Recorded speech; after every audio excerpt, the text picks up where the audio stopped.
हो सकता है आप लोगों ने ये कहानी सुनी हो। किसी जंगल में एक शेर रहता था। एक दिन उसे एक खरगोश दिखा तो दहाड़ते हुए उसे पूछा, बताओ इस जंगल का राजा कौन है।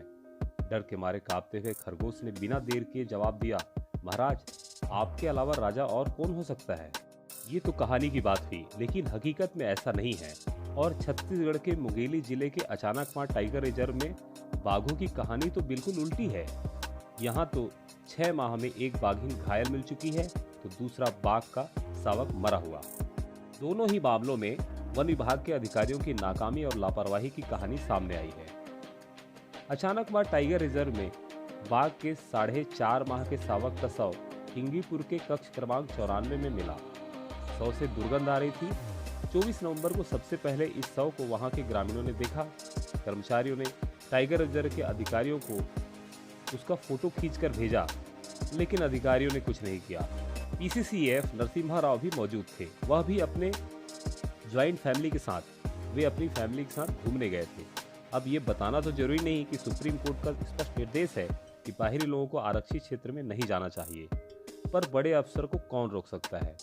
25 नवंबर को अधिकारी शावक के शव तक पहुंचे और 26 नवंबर को शव का पोस्टमार्टम कर उसे जला दिया गया। फिर फॉरेंसिक जांच के लिए सैंपल भेजा गया। पोस्टमार्टम के बाद सीसीएफ एस जगदीशन ने मीडिया को बताया कि शावक की मौत बड़े बाघ के हमले से हुई है। हमले के निशान शावक के शरीर और कंधों पर थे। उन्होंने आशंका जताई कि बाघिन से मेटिंग की इच्छा रखने के कारण बाघ ने शावक पर हमला किया और उसे मार डाला।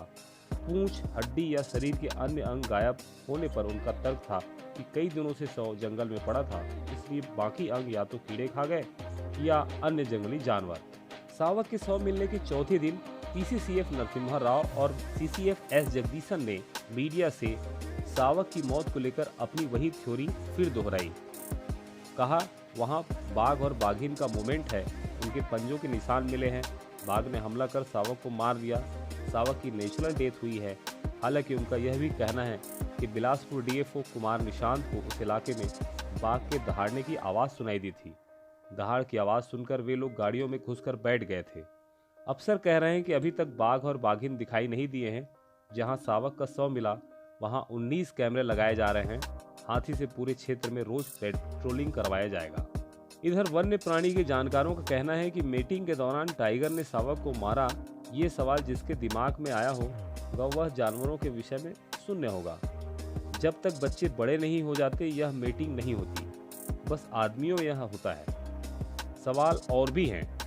अचानकमार टाइगर रिजर्व में स्नीफर डॉग हैं, उससे क्या काम लिया जा रहा है। जब जून में घायल बाघिन मिली थी तो अचानकमार इलाके में मॉनिटरिंग तेज क्यों नहीं की गई। जब सीसीएफ को शावक के शव मिलने का पता चल गया था तो वे वहां न जाकर पीसीसीएफ की अगवानी करने सिंहतराई में क्यों रुके रहे।